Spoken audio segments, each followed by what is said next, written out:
Ladies and gentlemen, this is day 25 of the invasion, and this is the 9th year of the war. My name is Andriy Shevchenko, and on behalf of Media Center Ukraine, I would like to welcome all those who cover our fight for freedom. We will hold the next event in Ukrainian. Those of you who need translation, please find your headphones next to the door.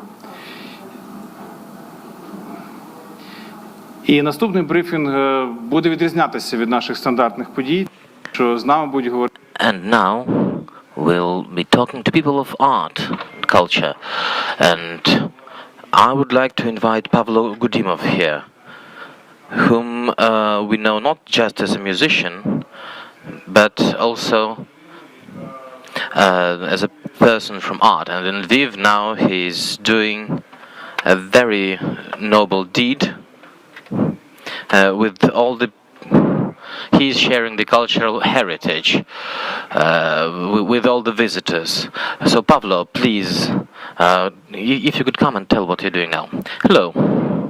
Lviv is meeting, art, walks, and this is the name of the program, which is suggested by the group of the initiators who work in different facilities. It's the Lviv Heritage Bureau, the environmental department. It's the Directorate of the Environment and many others who every week join us. The purpose is the following. We have many people with trauma. Well, the community has trauma. There are many people who have lived through bombardment, who have lived through combat activities. Lviv is relatively peaceful so far, and we hope it remains the same. So in the first weeks when the war started, we were walking down the streets with my colleague, Mr. Oktirko, and saw the eyes of the people who escaped here, who are trying to understand what this city is about. And we realized that many people came here for the first time. They were forced to come here. So we had this idea to make a program for these people. First we wanted to pilot it, then we understood that it actually works well. When jointly with Oleksandra Sladkova we have organized the first tour in Street Park. We thought we would have 20 or 30 people there. We had 150. We had to strain our voices, and now we understand that we have to take microphones to these tours, and it was really in demand. Also, it's interesting that on the very same night, Natalia Tulina gave a tour in Gallery, and they had 55 people, and it was also like the upper limit. So when we talk about the therapeutical power of art, it's doubtless. And the gratitude of the people who came to these events is just immense. We want to work more and more. Just as an example, I would like to name 2 tours of Lviv organized by the Heritage Bureau, or Spadshina. It's a Lviv enterprise which deals with the cultural heritage. Over 100 people for each of the 2. And then for another hour, people kept asking questions to the tour guide. This is happiness. And is happiness possible in times of war? Yes, it is. Can we fight not only with arms? Perhaps. Can we find some new potential in the community and to remember the eternal values? It's possible. So Lviv is welcoming, and this is what it's all about. And what Pavlo was saying can be a good example of self-organization, when the Ukrainians are trying to figure out what is needed. But also here, it's not only self-organization, it was the cooperation with the City Hall. And I would like to invite Oleksandra Sladkova, who is the head of the Environmental Department in Lviv City Council. Hello. Actually, we were surprised. The environmental department, what should we do in this time? And of course we keep cleaning the parks. But for a few weeks we were depressed. And when me and my husband, we took a walk in street park, usually it kind of invigorates me a lot. Well, any park helps. So we saw that many people start asking, "Oh, what is this tree? What's that? What's that?" And I saw that, well, most probably these people were forced to come here. And I wanted to, well, go and give a tour to them. This is this tree and this is that tree. So in a few days, I got a phone call from Pavlo. And I realized that, yeah, this is what is needed. Perhaps this is one of the missions of the environmental department in this situation. Even though this was quite unexpected for us. So we we love these walks. We get many good impressions, and we really recharge our batteries. We want to live and to work. So people who come to us, they also are very attentive. And well, up to 30% of them were from Lviv. So many people from Lviv also needed to walk this tour and to talk. And it was not just a tour with many figures. Like, it has been founded in 18 something, like it usually is done. But we just want to give like people-centered tour. I was saying that this street park is my first ever memory besides my home. So the first walk when I was in a stroller was here, and I remember this. So other tour guides tell the stories from their life. So then we walk from a place to a place. Other people join and share their stories, and I think it's what most valuable. These stories. So we have seen so many smiles during these tours, which we haven't seen in the 3 weeks of this horrible war. Yesterday, here, we had the Lviv Philharmonic Society, well, actually the team of the Philharmonic Society from the east of Ukraine, who moved to Lviv. So what are the changes in the cultural scene of Lviv? First, we all felt lost. We didn't understand how things are going to work, how combat activity would work. So from the very beginning, we have decided to evacuate museums. Nobody is going to tell you where things are because it's confidential. But the activists, the professionals of the Ministry of Culture and the Development Department of the Lviv City Council, we took the decision to cooperate. Also, national museums, we also took the decision to cooperate. So after all these matters have been sorted out,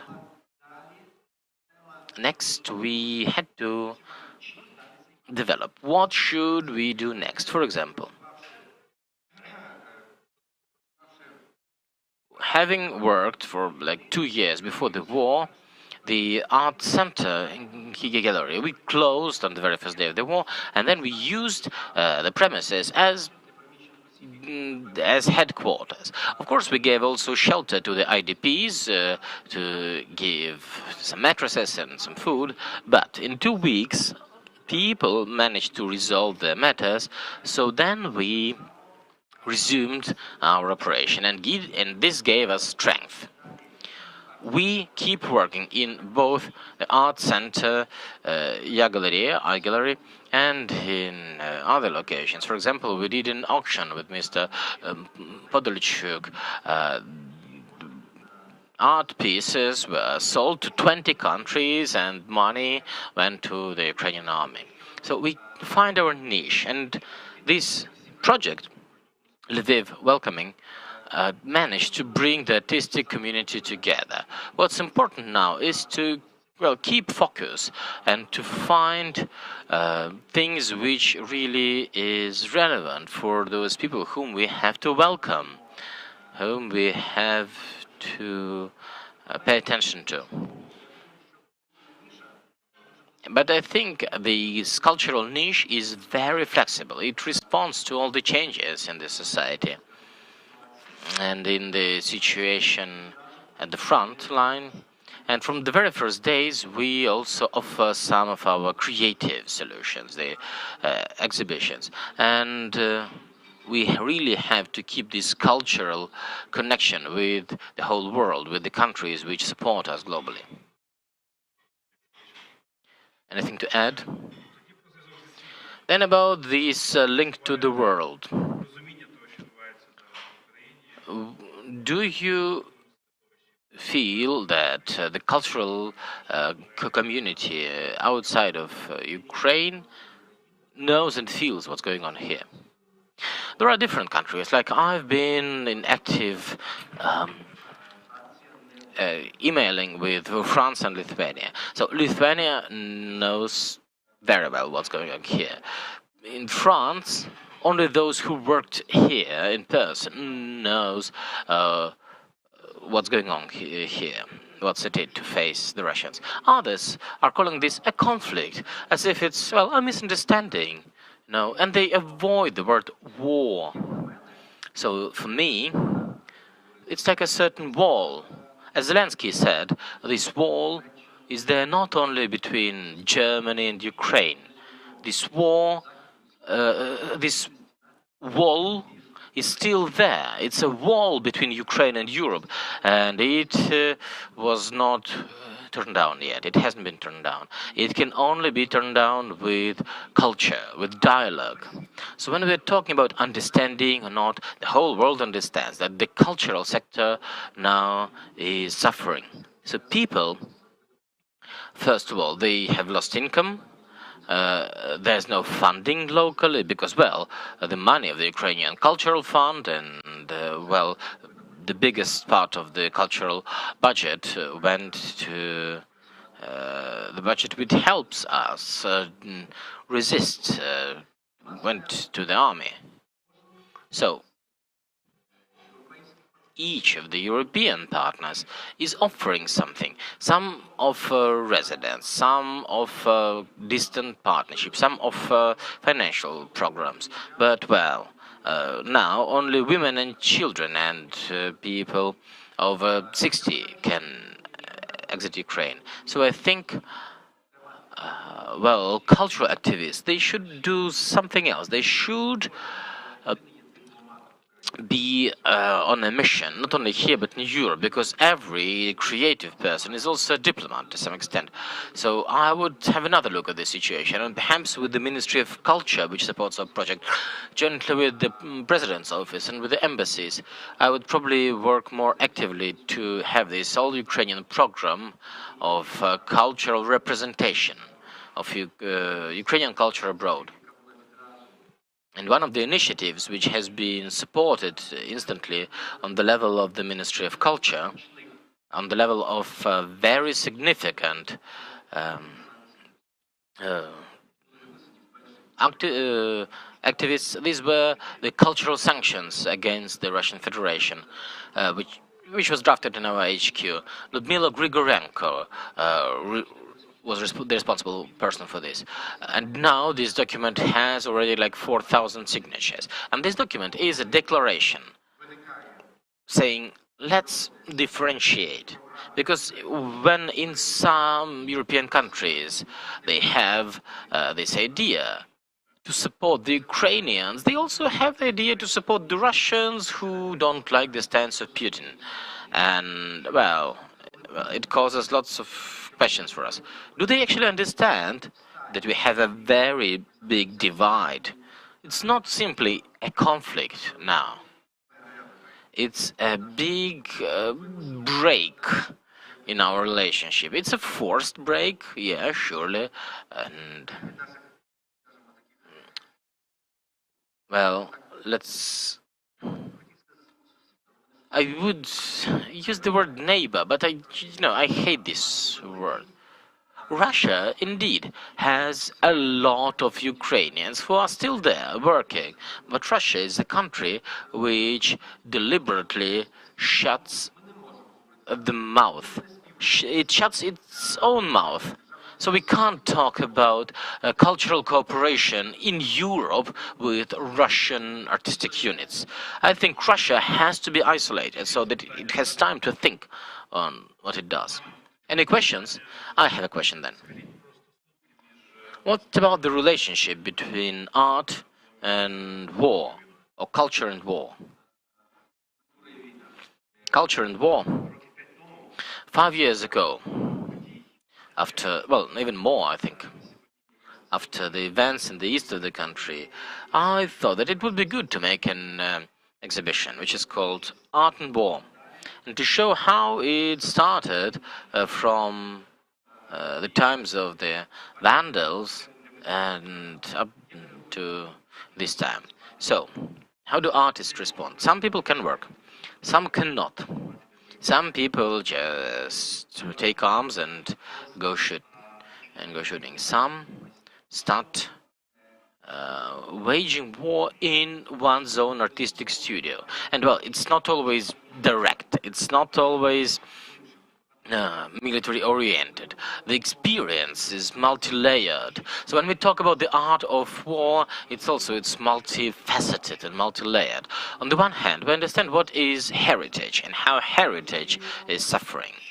We understand also what people of culture are, what is their mission, and how they are probably more sensitive to this trauma. We understand the creativity process, we understand the diplomatic aspect of culture in times of war, but the most important thing is that we understand that culture prevails. No one can stop culture. For me, there's a very important trigger, this phrase, denazification. This phrase, for me, is about one thing: destroying Ukrainian culture.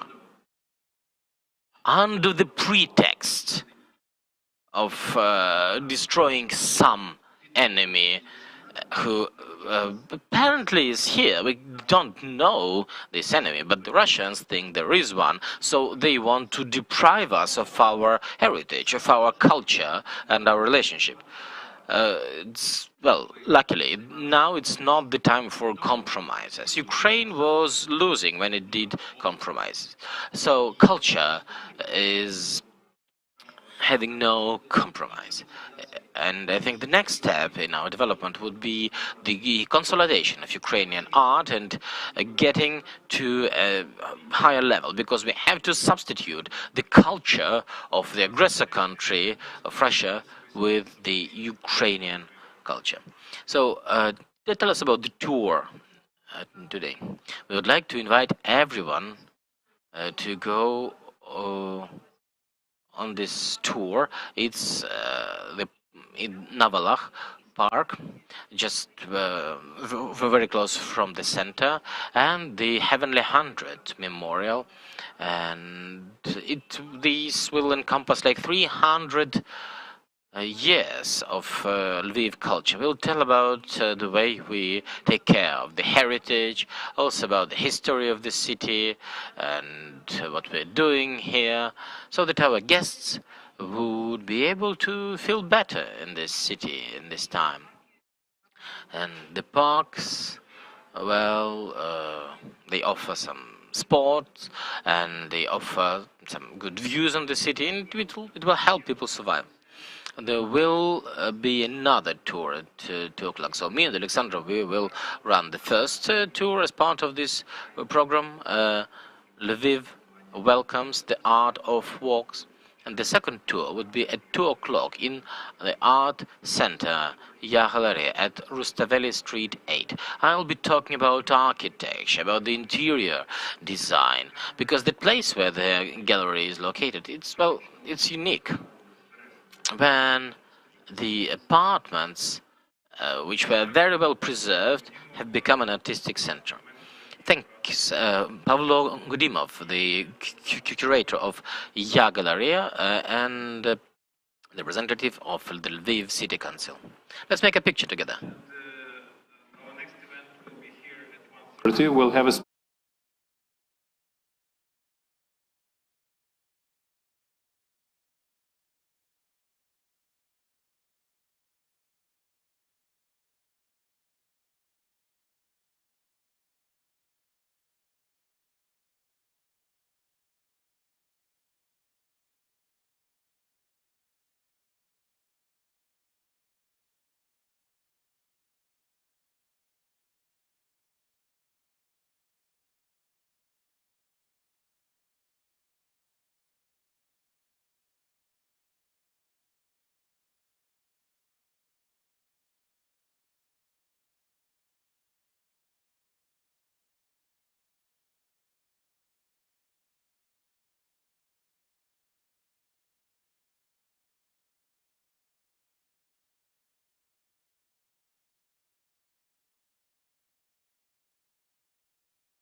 Ladies and gentlemen, it's the 25th day of the Russian invasion and the 9th year of the war. My name is Andriy Shevchenko, and from behalf of the team of the Media Center Ukraine, I welcome everyone who is covering our fight for freedom. Our next guest is Vice Prime Minister of Ukraine, Olga Stefanyshyna. In the government of Ukraine, she is responsible for the matters of Ukrainian integration to the EU and NATO. So without further ado, I invite Ms. Olga. The floor is yours.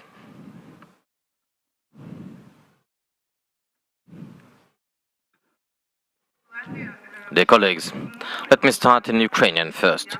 Thank you, Andrei, and thanks to the Media Center Ukraine for doing this very important work 24/7. And even more, I would like to express gratitude to the international journalists who are here. On the 25th day of the full-scale war, Russian Federation against Ukraine are here with us, fighting for truth in Ukraine and truth in the world. And Andrei, you have introduced me like this, but well, it was my title before the war. Today we all are fighters in different areas, in different capacity, but now, part of my mandate on European integration had, full advance. Ukraine applied for EU membership. This process has started, and I'm extremely happy that these unprecedented changes and transformations, which we did in Ukraine for 8 years, and they became the foundation for this decision that Ukraine will be a member of the EU, even on the backdrop of the Russian aggression. From day one, we have activized this international front so that Russian Federation will be made to follow the international humanitarian laws.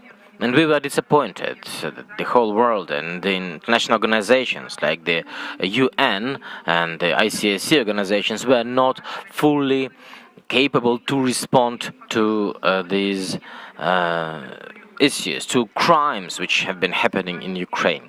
So in these 25 days, what has happened? I would like to address the international media and the citizens of other countries so that you would know that within these 25 days, Russian Federation has committed all possible war crimes in the territory of Ukraine, all the crimes banned by the Geneva Convention. These are crimes against the civilian population, first and foremost, because the Russian government has shown that it's incapable to break the spirit of the Ukrainians. And, they started waging the war against the civilian population of Ukraine. From day one, we have streamlined our efforts so that every crime would be registered. We work with the International Committee of the Red Cross and with the UN organizations, registering all violations of human rights, all the crimes against the civilian population, and the accountability of Russia for breaching the agreements on humanitarian corridors, which, as of today, are not working in many cities of Ukraine, in particular in the city of Mariupol.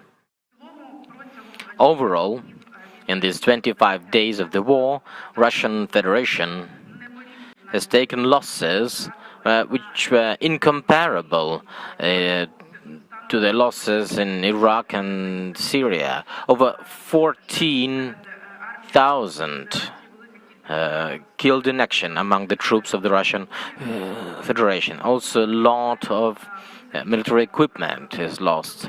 And during the bilateral negotiations on peace agreements, we feel the consequence of that. Russian Federation being now clenched, that they are stalled in terms of the military advance, and also they have the sanctions pressure. Well, we see that the Russian Federation is now quite motivated to have these negotiations, and this helps us to make sure that we will stand our ground and our red lines will not be crossed.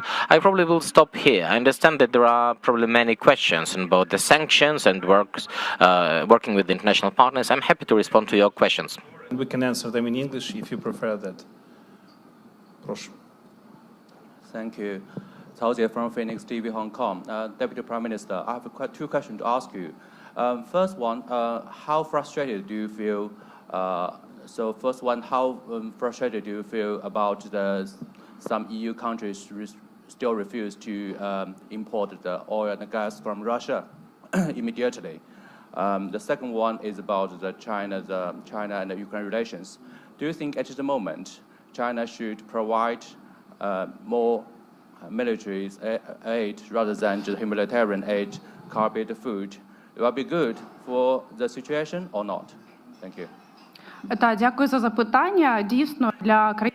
Thank you. Thank you for the question. Indeed, for the countries of the European Union, it is a very complicated decision regarding this embargo on petroleum products and trade with the Russian Federation. But it is also clear that there are other tools to impose restrictions, and most European Union countries are ready to apply them. It's a subject of negotiations, and we are confident that these sanctions in this sector will be imposed additionally.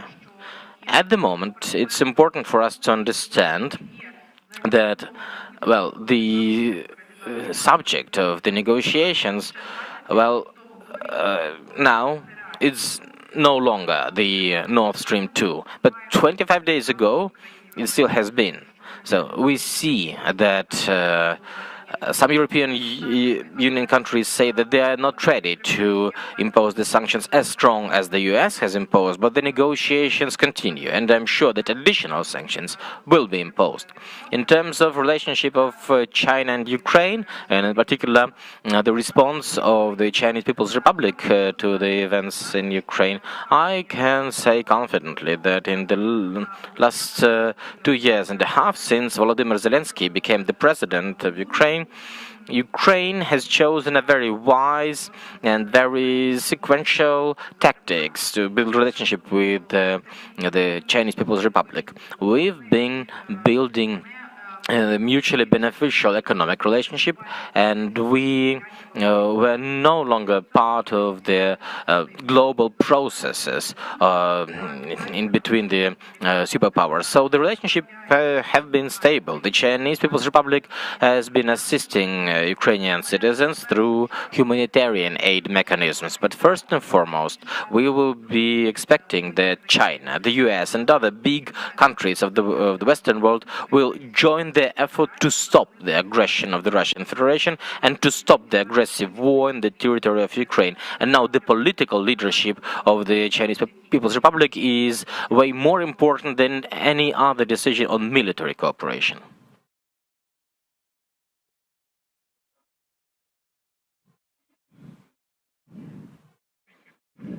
Денис Дудинский, Белсат, телевизия Польска. Скажите, пожалуйста. It's Televizja Polska, Belsat. Europe previously has never applied this fast-track mechanism. How can you assess it right now? Is it really a fast-track mechanism, or is it just a nice way to say to kind of calm down and appease the citizens of Ukraine and all those who are trying to support the Ukrainian nation? Thank you. I will respond in Russian. Well, in the last 10 years, I've been dealing with the matters of integrating integrating Ukraine to the EU. And in the first 24 hours, when I realized that many Ukrainian citizens are heading towards the EU and we have to make sure they can cross the border, I was preparing to have long and complicated negotiations with the EU, which would be all complex. But in the first 24 hours, I had negotiations with several members of the European Commission, and the first sentences I've heard was Olga. all the borders are open. This decision has been taken even before the directive was adopted, so for me it was a signal. Indeed, now we are one family. It was a political decision, not to get engaged in bureaucracy, not to discuss all the complexities and control. It was the decision to enable Ukrainian citizens to get to the safe territory of the EU, to have protection, to have accommodation there. Of course, there were problems with long lines and queues on the border, but I gave this example several times already. The example of solidarity. This decision has been made even before the directive was enacted. The decision was made to let everyone without any limitations.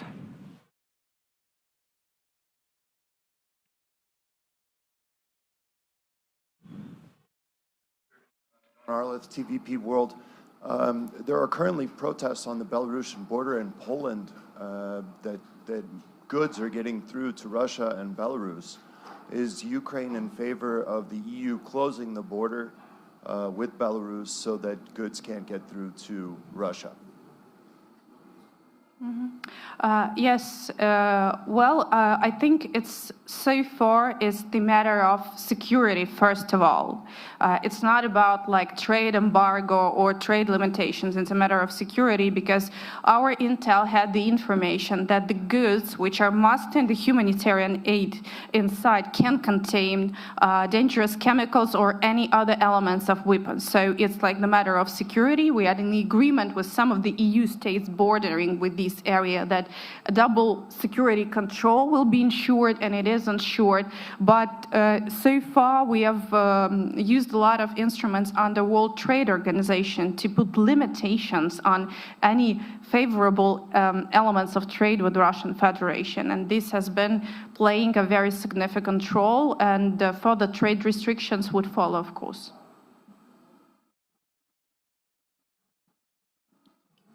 Kristina Atovska, North Macedonia, Morning Briefing, Free Press. I come from a country when we are waiting in front of EU doors more than 20 years. We made a lot of sacrifice to enter EU, but we're still not, we're still outside.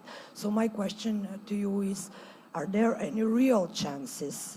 How much do you believe the European Union will take this situation seriously, and can that fasten your EU aspiration? Hello, North Macedonia. I know your president personally, and greetings to him and to all of your nation. Indeed, I remember just like 2 months before the war, there was a summit with Balkans, and you were arguing about the word enlargement, whether it could be used in terms of becoming a member state of European Union. So, and in that respect, I want to say that Ukraine is now a game changer in everything, in the world order, in the European security architecture, but also your further future of the European Union will not be possible without Ukraine. Not because we're better than anybody else, because we're here standing in front and protecting the front of democracy, protecting your lives, protecting the lives and security of the European nations. So there's no way that we will face prolongation and consideration of this option. We're one of the biggest European countries fighting the war with the Russian Federation for 8 years. We are one of the top 20 trade partners of the European Union. And basically, so far, Ukrainian nation is already part of the European Union because more than 5 million of Ukrainians are there. So together with North Macedonia and Balkans, we will become part of the EU and we will change the structure forever. Yes, but I'm asking this because we had promises from EU they did not fulfill. So I'm asking, do you believe they will fulfill these promises or efforts made to Ukraine? So I'm asking this my out of answer, experience. Yes, we know in Ukraine very good your history and the history of the wars you had and the suffering you had and the history of the promises you had, and you've been implementing enormous amount of transformations. But in that regard, my message to your country and to all of the European countries, we're not going to wait to sit and wait until somebody will invent a right answer for us. We have put in our questions and we have made ourselves clear what would be the answer. And I think that it's not possible for any of true European leaders now to prolong anyhow discussions in that regard. So let's wait until Ukraine wins and we all together will change the architecture of the European Union.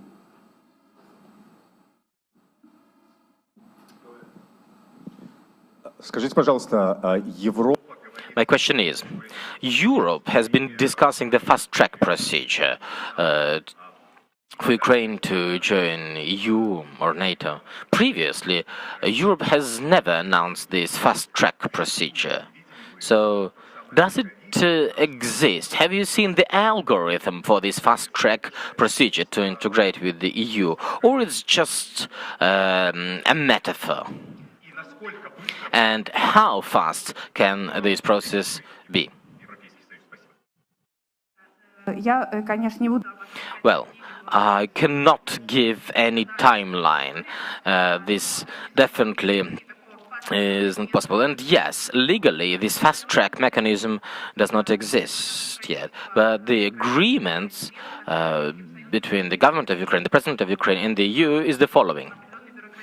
There is a certain bureaucratic process we have to undertake. It might last 2 or 3 years. But in the past 8 years, Ukraine has done a lot already. We are one of the top 20 trading partners, trade partners of the EU. Last week, we have synchronized the energy grid between Ukraine and the EU. So the whole sectors of market do not require assessment. We already have a solid base which will let us to step over the processes which last 2 or 3 years. We have this agreement. 2 days ago, the President of Ukraine has had a conversation with the President of the European Commission, and this agreement is made. In the government of Ukraine, I am responsible for this process, and in the European Commission also there's a commissioner responsible for enlargement, and we hope in 2 or 3 months we will complete all the procedures so that the presidents and the heads of governments of the EU countries would be able to take a political decision. Curator from the Greek public broadcaster. If you think about it in a retrospect, do you believe expressing Ukraine's willingness to enter NATO was expressed at a bad timing, and what is your stance? What will your stance be from now on? Thank you. Could you repeat the first part of the question? Whether you believe your approach to NATO was expressed at a bad timing. Do you think it was a bad timing to open up to NATO? Well, of course not. Of course not. Ukraine's approach towards NATO aspiration has been there since 2008, when Germany and France refused to provide Ukraine the membership action plan.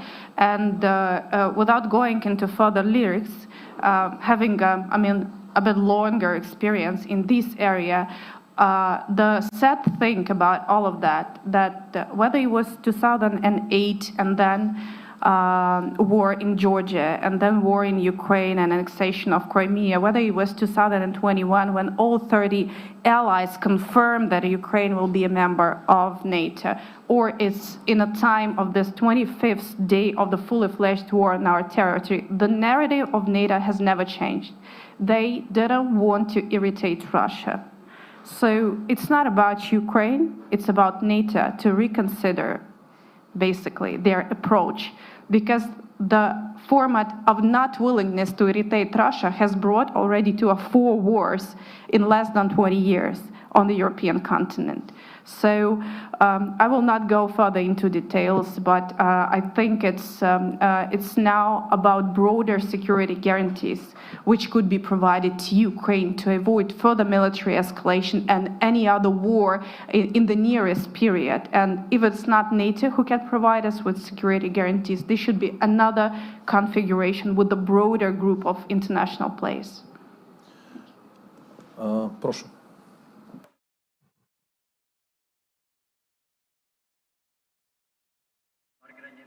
the European Broadcasting Union. Yesterday, the UK Prime Minister Boris Johnson compared the Ukraine struggle with Brexit. Could you give us a reaction to that, please? Well, that's the question, you know. I really admire with everything the United Kingdom is helping and standing with us from the very first day of war, not by words but by actions, by a strong role in coordination of broader Western efforts. So in some regard, this might be compared by the spirit and the radicality and bravery of decision, and in that regard, I maybe, let's say, support that. But indeed, I admire which each and every UK official, from Prime Minister to a very senior diplomats and military people, they really have the same spirit we do. They share it, and we have this feeling of being allied with such a strong nation and being supported by it. Speaking of NATO, how has Ukraine's defense cooperation with the alliance, how has it changed since February the 24th? If we're talking about like NATO HQ, like headquarters and the organization itself, we haven't changed anyhow our cooperation. Nothing has changed since the first day of war. While individually we had a very good dialogue with individual allies like Canada, like UK, like US, or Baltic countries with the training missions on our territory. While of course now with the fully fledged war, it's not that dynamic, but the strong ties we have built with the individual allied NATO country, they have brought it fruits now when the war has started in our territory, because we didn't have to spend time in explaining what our country is, from what do we consist of. So we just started to work together right ahead from the very first bombed shelled in our territory. And in terms of NATO, this cooperation is let's say, at the same stage it was before the war. Any new reaction to our appeal to close Ukrainian skies for humanitarian purposes? New reactions, no, but our mainstream position is that this decision should be taken by United Nations with a clear understanding of all obstacles and Russian presence in the UN Security Council. But in this time of changes, it's not about only a war between Ukraine and Russia and the decision which should be taken. It's about broader let's say, resistance and let's say, accountability for the war crimes happening in the European continent. That's why we request the no-fly zone to be introduced by UN General Assembly. And basically, we understand that this is the decision which would take us a bit longer than anybody would expect. But I think that the more important element is that we have the capability to protect our sky with the necessary supplies and anti-air defense systems which could be provided to Ukrainian armed forces. And we have many understanding from some of the countries who support us with these instruments, and hopefully while politicians are looking for that decisions, they also bear the responsibility for each civilian who dies in Ukraine, including more than 100 children killed and 140 children wounded. And the number of civilians who died is twice almost more than the armed forces of Ukraine. So each and every leader who is not taking the decision to make a step towards no-fly zone bears also the responsibility on that. More questions from the floor? Please. Please use the mic. I would like to ask how the occupied territories of Crimea and the regions in the Donbass will affect the fast track to the EU and eventual EU membership. We're not yet into these discussions, and I cannot really even shape up sort of a format in that regard. We need like at least 2 months to go through other stages while we will start these discussions.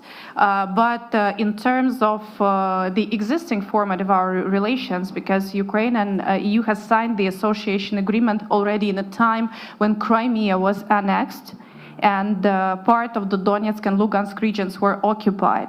So our bilateral relations cover all entirety of Ukrainian territory, while it is recognized that so far we are not having under our control some parts of the territory where like the preferences of our bilateral relations are not applied.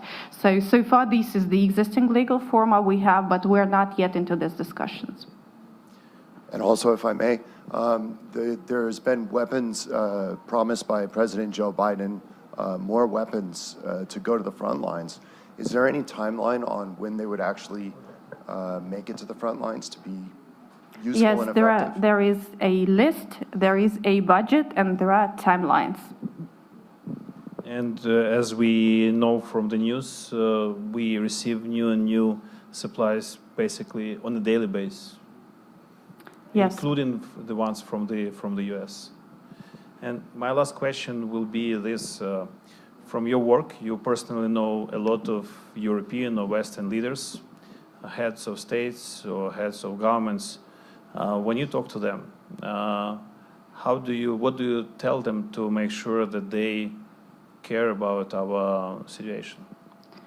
Well, you know, this is something I really think a lot about, because from the very first day, of course, there are a lot of like personal communication, and I'm absolutely admired with many of leaders and ministers and parliamentarians around the world who simply switch on and do their best without any hesitation, because they know that they have to do something to save the lives, to protect the values, and to do something they can from their personal outrage.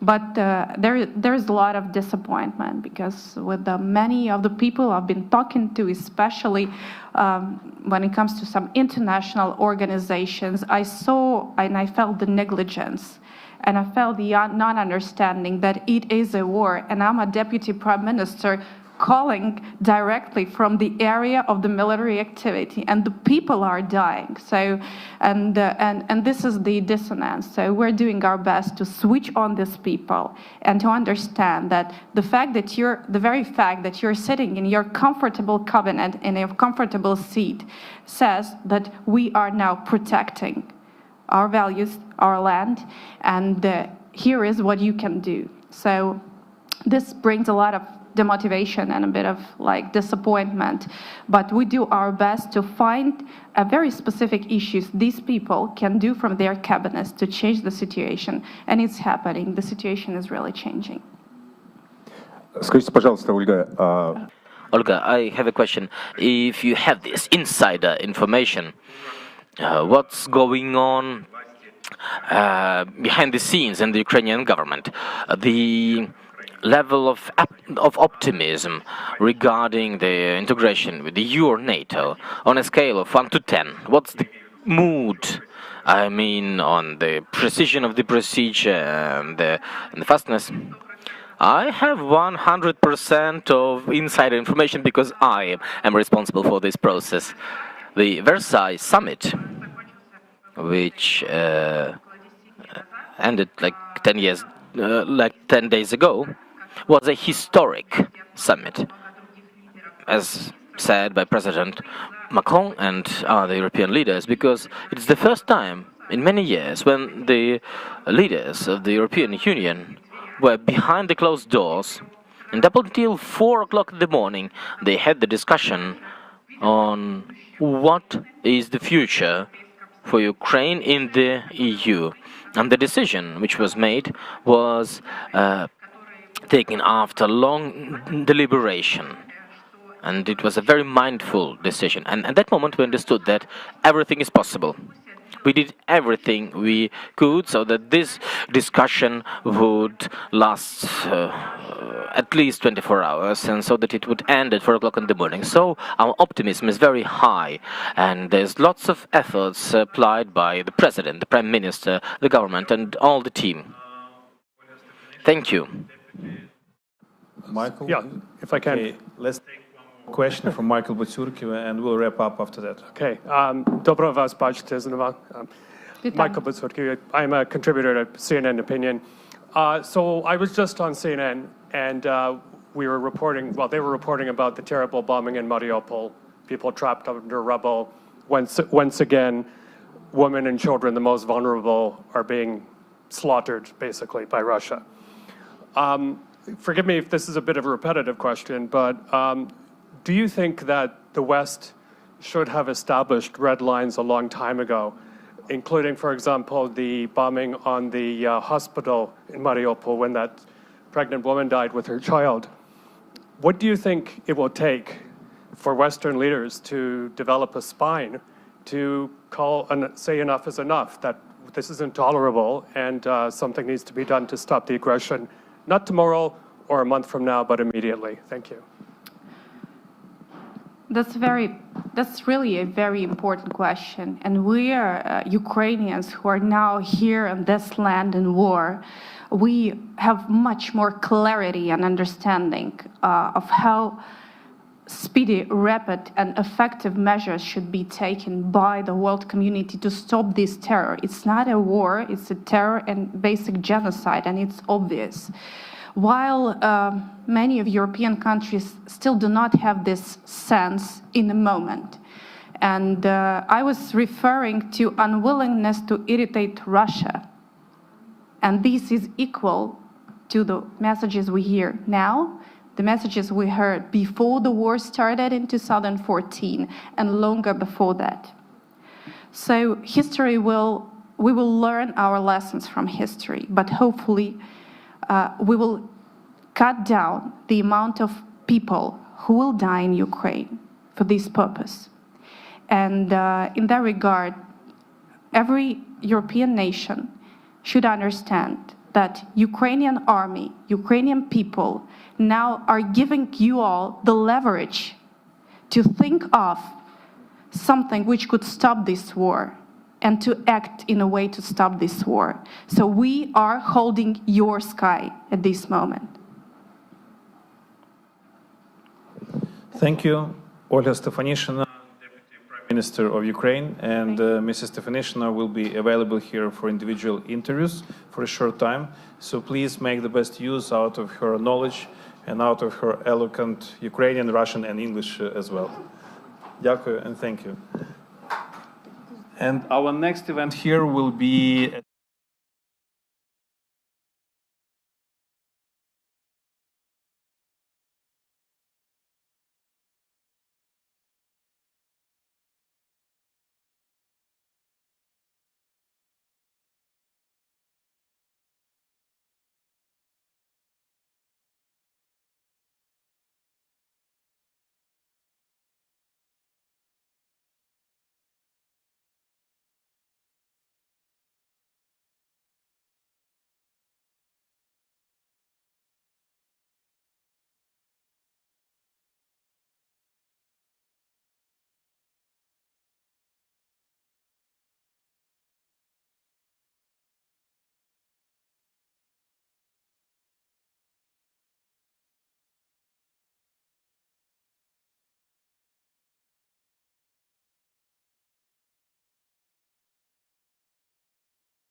Ladies and gentlemen, we are starting the next briefing, and our guest today is Rudyk, the head of the Holos party. We will be talking about parliamentary diplomacy and how her party team is working in the condition of the Russian invasion. Hello. Hello, Andrei. What has changed in the life of your team after February 24th? I remember this day, February the 24th. It started at 5 a.m. when the first explosions were heard in Kiev, where I am now. At 7, we were in the parliament already to vote for the martial law and to take the country towards the rails of the war. And we have got together and we've talked that each of the members of parliament would choose a direction where they would be the most useful, where they would bring most benefit to Ukraine and to the country. And this is how we are working. We have people who went to war, and we are proud of them. Roman Kostenko is now fighting in Mykolaiv. You could hear his stories. Roman Lozinski also is in the army now. I'm proud of my colleagues who are now in Lviv region organizing the transportation of the refugees to the west and organizing humanitarian corridors.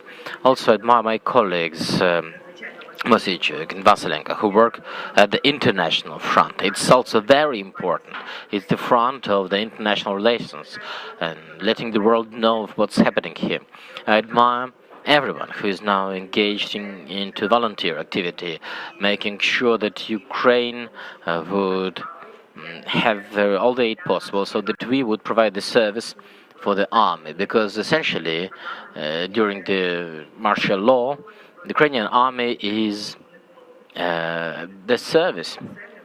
I mean, we have to make sure that we provide a service to the Ukrainian army so that they would have everything they need. We saw that the parliament, which gathered a few times in the last weeks, managed to have striking unity when the decisions were passed. Most decisions were adopted by the so-called constitutional majority, so the 2/3 of the parliament. How would you describe the situation in the parliament now? First of all, well, this display of unity also requires quite a lot of work behind the scenes. We discuss, we find compromise, so that when we are in the hall to vote, we would show the whole world and we would show the people of Ukraine that the parliament is united. Yeah, we now have minimum number of political quarrel. We want to have active work and productive work. And first and foremost, we have a huge number of initiatives which would cover the time of peace, the time to come. I'm impressed how now the Ukrainian parliamentarians are ready to do everything possible for the future, not just now to resolve the critical situation, but for the future. You know that at the first meeting of the parliament, after the introduction of the martial law, people had many questions whether we will be able to come together. Many people were calling me saying, "Oh, we didn't know, we thought all the MPs are now escaping and hiding." But the fact that the MPs were able to come from all over Ukraine and they managed to vote for all the laws required, it is one of the displays of the unity and the strength of Ukrainian democracy. There's a funny story I want to share. At the second session during the war, we've voted for the law on collaborating with the invaders. And at some moment, a colleague from the other faction, not really a pro-Ukrainian faction, he turned to me and said, "Have you actually seen at least one collaborant with the Russians? Because I haven't seen one." So it was quite funny.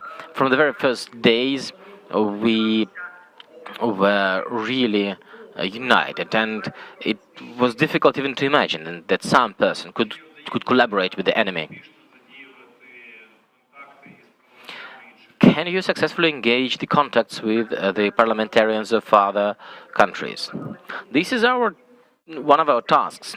We are the politicians, the parliamentarians, and we have to do everything so that Ukraine would use the situation to the maximum extent, getting all the assistance from our international partners.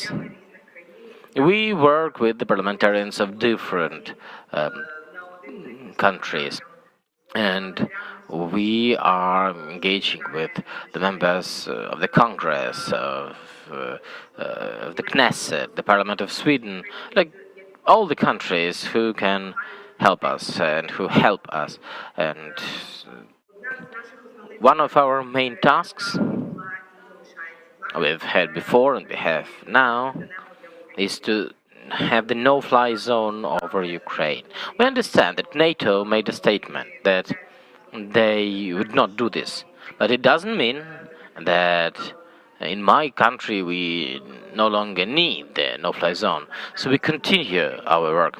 I would like to remind you all that in the world, like 3 weeks ago, people were not even aware why the no-fly zone is needed for Ukraine. Now everybody knows that, and this is the outcome of all the efforts of the members of parliament, the politicians. So I'm sure that sooner or later NATO will take proper decision, because the politicians are looking at the support of the public and changing the opinion of the public in providing the no-fly zone to Ukraine. I am confident that this is a feasible task, and we are working on this. So it takes daily work, explaining what is happening, showing the figures, saying that it's not just 4 high-rises in Kiev destroyed by the rockets, but we want to show that actual people died or their apartments were destroyed. We are showing what is happening at the human, at the emotional level. We are doing this again and again. We're showing this to every politician who wants to avoid this responsibility, and they don't want to take harsh decisions. But from day one, our international partners, and up until today, they've had this impression that this is war between Ukraine and Russia, and that they can simply provide some aid, and the war, in some way, is over. Well, it's not ending in some way. It's ending with the victory of Ukraine. It would definitely end so. And also the countries cannot evade the responsibility of being engaged in it. After the Second World War, unfortunately, the world has not learned a few important lessons. First of all, a tyrant cannot be satisfied and cannot be appeased with some half measures. You can't just wait for the situation to resolve on its own. And the third, waiting to provide support to those who are protecting the freedom and liberty of the world, well, it's not working. And I would like to say thanks to all the countries who are now accepting Ukrainian refugees. And with deep respect and with love, I would like to address Poland, which provided home to over 1.5 million Ukrainian citizens. And one of our tasks as parliamentarians is also to provide proper organization for Ukrainian refugees in different countries, to make sure that they have Ukrainian schools, to make sure they have all the infrastructure required, in cooperation with the parliaments of the countries engaged in this important and very dignified work. My last question would be quite personal. In the past life, before you worked in the parliament, you had a successful business career and many business contacts abroad in the free world, in the West. So it's obvious that you have friends and partners, former partners. So if in English you could address those who knows you there, or those who has who are friends of friends with you, why the world now has to be very serious towards the events in Ukraine, and why the world must support us in this war. I would like to first address in Ukrainian, but then I will switch into English. On day 2, when we had this first morning after war started, I have sent an email to many IT leaders in the world from many corporations. They were both big corporations, and I've had the personal emails of the CSUD and smaller startups. I have written to them saying that they have to stop doing business with Russia. And it's not that I'm asking, they must do this. And it's better they do it sooner than later, because whoever does business on blood cannot be considered a citizens of the free world. And a few days ago, I ticked all 43 companies I have emailed initially. They stopped doing business in Russia, and they don't want to have anything in common with them. I think it's one of the application of our efforts which is important for not only the members of parliament, but anyone who has any contact abroad, anyone who contacts businesses in the free world, because Russia must become a pariah that nobody is doing business with. This is the task for us. We have to help the country in this way too.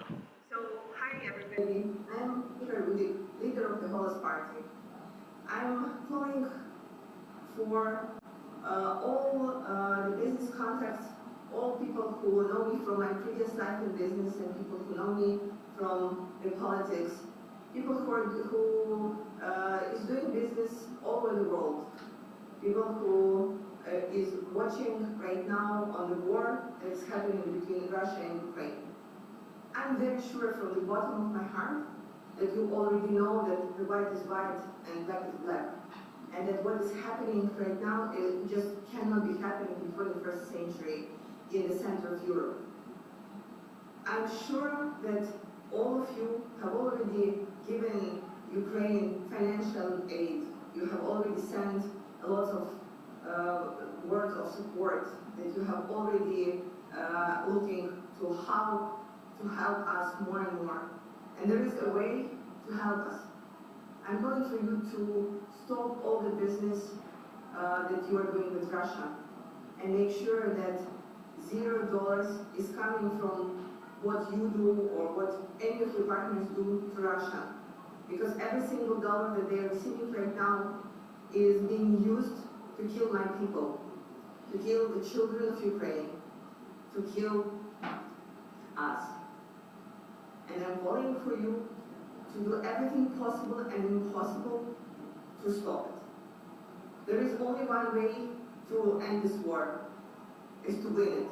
We all know from the past how dictators act, and we all know from the past that there is no way to hush the dictator, there is no way to take.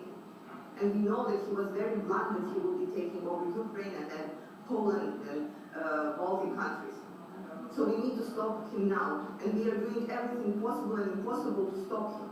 And we do need the world's support. We need to make Russia the new North Korea. So they will be hungry, so they will be poor, so they will be with no economic relations with the rest of the world. And sooner or later, the problems inside the country will be more important than continuing the war in my country. And this is what we need to achieve, because this is the direct and the only way for us to win.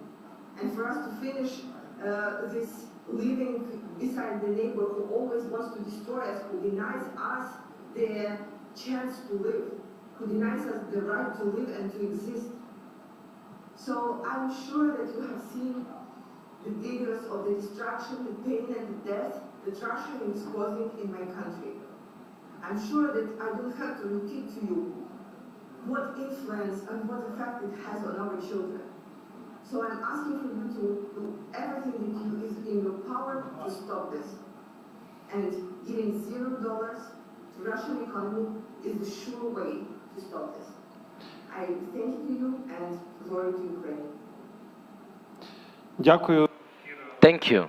Kira Rudyk, the head of the Voice Party or Holos Party.